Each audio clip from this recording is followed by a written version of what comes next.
සුබ දවසක් සියලු දෙනාට. අවුරුද්ද අවසානයේ නත්තල් සමය ලං වෙලා කෙමෙන් නත්තල් සමය ගෙවෙන්න පටන් අරන් තියෙන්නේ. වටපිටාව වගේම ගෙදර වටපිටාව, චර්යාමය අපේ වටපිටාවල්, කෑම රටාවල් හැම දෙයක්ම සැනකෙලි සිරියක් ගන්න තත්වයකට ඇවිල්ලා තියෙනවා නත්තලත් එක්ක. වෙනදා වගේම නැති වුණත් එක්තරා දුරකට ඒක මේ වතාවෙත් තියෙනවා. ඒකින්ද ඒ වෙනස් වෙන වටපිටාව, ඒ අපේ වෙනස් වෙන චර්යා රටාවල්, ආහාර රටාවල් එක්ක කොහොමද අපි අපේ සුරතලාව පරිස්සම් කරගන්නේ ප්‍රශ්නයක් වෙන්නේ නැතුව කියන එක ගැන පොඩි අදහසක් දෙන්න අපි කතා කරන්නේ. විශේෂයෙන් ගත්තොත් එහෙම වටපිටාව මේ දවස්වල වෙනස් වෙනවා. එකක් එක්තරා දුරක සැනකෙලි සිරියක් ගන්න පුළුවන් නත්තල් අවසාන කාලේ. ඒ වගේම කෑම බීම ගත්තොත් ඊට පස්සේ අපේ ප්‍රිය සංഭാෂණ වැඩි වෙනවා. අපි ගොඩක් කෑම ජාති, විවිධාකාරයේ කෑම ජාති උත්සාහ කරනවා, කනවා, රස විඳිනවා, පැන් රස ජාති ගොඩක් රස විඳිනවා. එතකොට ඔය ඔක්කොම වෙනස්කම් එක්ක අපි අපේ සුරතලත් පරිස්සම් කරගන්න ඕනේ සමහර දේවල් වලින්. අපි ගේ ඇතුලෙන් පටන් ගත්තොත් ගෙදර අපි නොඑක් විවිධ ආහාර පාන පිළියෙල කරනවා. තෙල් කෑම වර්ග, පැන් රස කෑම වර්ග. ඒකින්ද ඒවා වැඩිපුර ගෙදර ගැවසෙනවා සහ ගෙදර අය ඒක කනවා වැඩි. එතකොට අපි අපේ සුරතලාටත් ගොඩක් වෙලාවට ඒව දෙන්න උත්සාහ කරනවා. සහ එයත් ඉල්ලයි, එයත් ආසයි. ඒකින්ද දෙනවා. එතකොට එතන ප්‍රශ්නයක් වෙන්න පුළුවන්. තෙල් කෑම දෙන එක ගැන සැලකිලිමත් වෙන්න. තෙල් කෑම නොදෙන තරමට හොඳයි. බෙදපු කෑම, ඩෙවල් කරපු කෑම, ෆ්‍රයි කරපු කෑම දෙන්න එපා.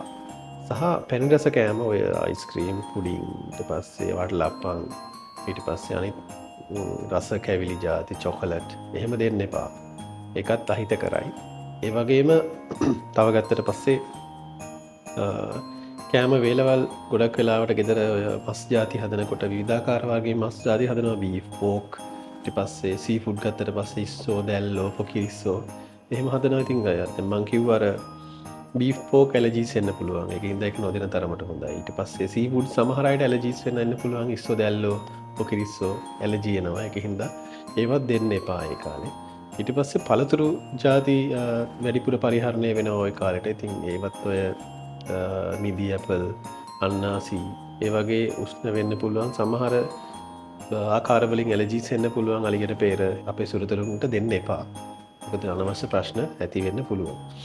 ඒ ගේ ඇතුලේ කතාවන් දැන් ගේ එළියෙන් ආවට පස්සේ ගොඩක් වෙලාවට රතිඤ්ඤා දැල්වීම, ගිනි අහස් කූරු දැල්වීම ඒව සිද්ධ වෙන්න පුළුවන්.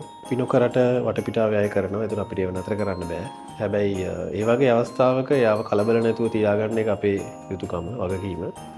ඒකින්ද ඒ වගේ ලොකුවට ගිනි කෙලි ශබ්ද එහෙම එන අවස්ථාවක් වුණොත් එයා ඇතුළට අරගෙන ආවරණය කරලා එයා මයින්ඩ් එක වෙනස් කරන විදිහේ ක්‍රියාකාරකම් වල යෙදෙන්න. මොකද එහෙම නැති වුණොත් එයා ඒ ශබ්ද වලට, අධික ශබ්ද වලට ඒගොල්ලෝ ගොඩක් සංවේදී. මොකද ඒගොල්ලෝ ලොකු ශ්‍රවණ පරාසයක් තියෙන හින්දා අනවශ්‍ය විදිහට කලබල වුණොත් ක්ෂණිකව ඇති වෙන්න පුළුවන් හෘදයාබාධ වගේ තත්ත්වයන් එන්න පුළුවන්.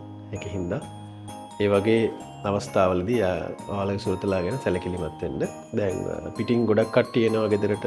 අපි ගොඩක් ගෙවල් වල යනවා. ඒ වගේ දේවල් සිද්ධ වෙනවා. ඒතර මේ දවස්වල ඔය සීතල කාලෙත් එක සමහරවල්ලාට පාවෝ වෛරස් එක, ඩිස්ටෙම්පර් ඒ වගේ වෛරස් ආසාදන එන්නත් ඉඩ තියෙනවා වැඩි. ඒකින්ද වෙන ගෙවල් වල ගිහිල්ලා සුරතලුන් අතපත ගාලා පාර යනකොට හරි කමන්නේ වෙන සුරතලුන් ගැන අතපත ගාලා එහෙම ඒවා යාලව හැන්ඩල් කරලා ඇවිල්ලා ගෙදර ඇවිල්ලා ඔයාලගේ සුරතලා අල්ලන්න කලින් පිරිසිදු වෙන්න. විශේෂයෙන් පාවහන් වලින් පවා වෛරස් එක එන්න පුළුවන්. ඒකින්ද ඔයාලා ඒ ගැන සැලකිලිමත් වෙන්න. මොකද වෛරස් ආසාදන එහෙම ඔයාගේ සුරතලාට එන chance එක වැඩි, සංචරණය වැඩි වෙන හින්දා. ඒකින්ද ඔන්න වගේ පොදු කරුණු කාරණා ගැන අවධානය යොමු කරන්න. ආයි අර තව විශේෂ දෙයක් තමයි අර ගෙදර දැන් අපි නත්තල් ගස් හදනවා, ගවලෙන් හදනවා.